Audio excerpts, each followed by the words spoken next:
Hello, my name is Alice, and I'm going to talk to you about a study we realized with displaced Syrian children assessing their symptoms and the effects of a PTSD-focused intervention. I will explain you the background, the methods, the results, and finally, the conclusions we get. Regarding background, few techniques are especially designed for psychological care with children in the aftermath of war. Between those interventions, the teaching recovery techniques, TRT, have shown great results on children and teens, and its application is school-based. In addition, humor-based interventions done by clowns have shown its effectiveness on critical events. Only one study assesses the impact of clown intervention with war survival children, and there are no studies regarding the effectiveness of TRT and clown intervention and its interaction on the aftermath of a war. Main goal of this study was assessing the impact of clown intervention by its own and combined with TRT psychological care. Let's move to the method. A total of 225 displaced children participated in the study, aged from 7 to 14. Half of them were girls, and 19% of them were alone. From those who were accompanied, the main caregiver were parents in a 96%. Half of these caregivers have primary studies or less, and a half were jobless. Children were on war zone a mean of 5 years, and only 5% lived in a refugee camp.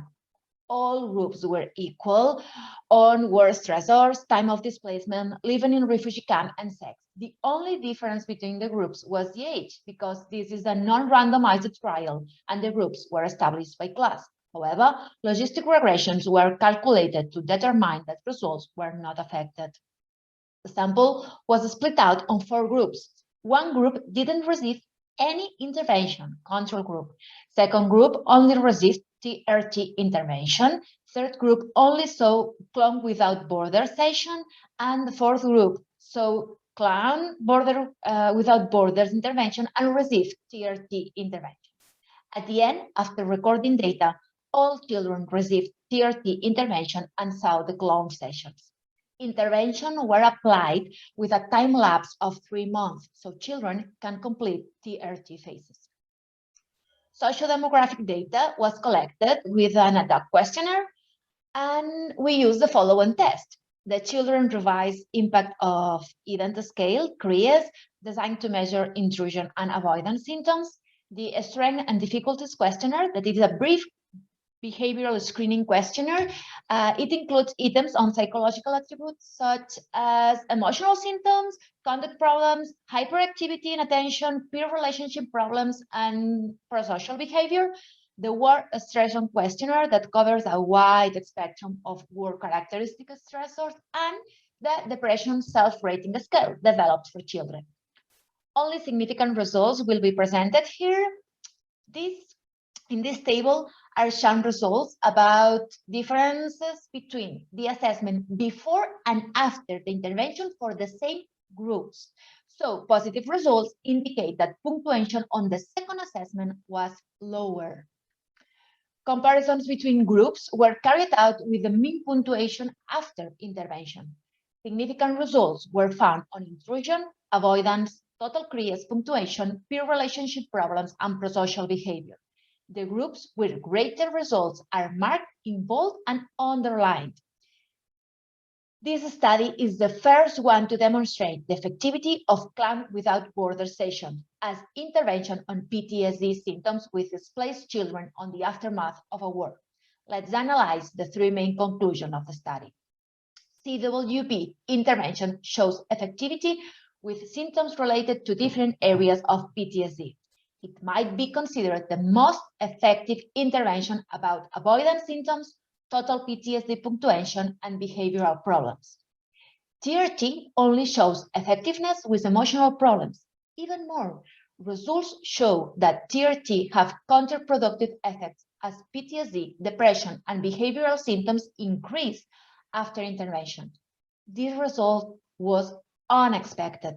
It could be explained by educational style. So, TRT is applied by teacher as a reference person. In countries where corporal punishment is used, the attachment to reference person could be affected. If attachment was not safe enough, TRT effectivity could be compromised. TRT and CWB together showed more effectivity on intrusion, peer relationship problems, and depression. This clinical improvement could be explained because an intervention on different areas was carried out. Indeed, emotional expression and peer support has been shown effective as PTSD treatment. So, previous studies established the effectivity of clown session as adjuvant intervention to pharmacological treatment. This is the first study to demonstrate its effectivity as an adjuvant intervention to psychological treatment. CWB intervention reduces PTSD symptoms in the aftermath of war for at least 3 months. This result is not only statistically significant, but also clinically significant, as CWB interventions have to be analyzed in order to determine if they are therapeutic or not and how they work. On one hand, TRT results are contradictory and further research is needed. The possibility that the attachment or educational style could affect the intervention need to be assessed. On the other hand, the interaction between CWB and psychological care is clinically positive. However, it has not been assessed in which way they affect each other. Furthermore, it is not possible to generalize to other psychological care rather than TRT. Thank you very much for your attention.